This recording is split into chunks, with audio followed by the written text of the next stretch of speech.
আসসালামু আলাইকুম।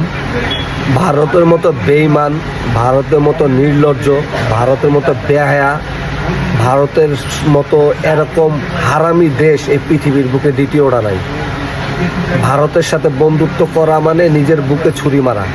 এরা বন্ধুত্বের নামে বন্দুকের পিছন থেকে ছুরি মারে। কেন? ইরানের নেভি সেনা গিয়েছিল ভারতের আমন্ত্রণে তাদের দেশে একটা মহড়া করবে।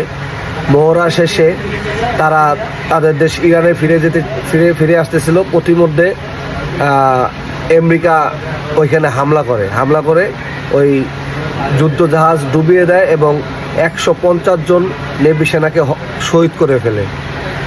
পাশাপাশি ছিল ভারত এবং শ্রীলঙ্কা তাদের দেশ থেকে রেস্কিউ টিম পাঠায় এবং এই হামলার ব্যাপারে একটা বিবৃতি দেয় এবং নিন্দা জানায়। কিন্তু ভারত যাদের আমন্ত্রণে গিয়েছিল, এই হারামির বাচ্চা হারামি মোদি সরকার, কসাই মোদি, এই হারামি একটা রেস্কিউ টিমও পাঠায় নাই, একটা বিবৃতিও দেয় নাই। ওর মতো হারামি, ওর মতো জঘন্য এদের সাথে যাতে কেউ সম্পর্ক না করে। ভারতের জনগণ অনেক ভালো, অনেক ভদ্র। আমি কিছুদিন আগে ভারতে সফর করে এসেছি।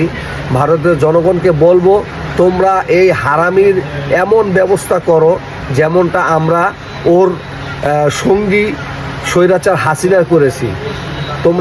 তোমরা মোদির এমন ব্যবস্থা নাও, তোমাদেরকে এই কলঙ্ক থেকে মুক্ত হতেই হবে।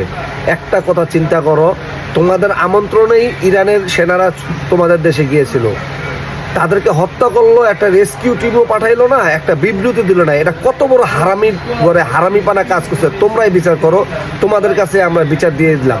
আসসালামু আলাইকুম।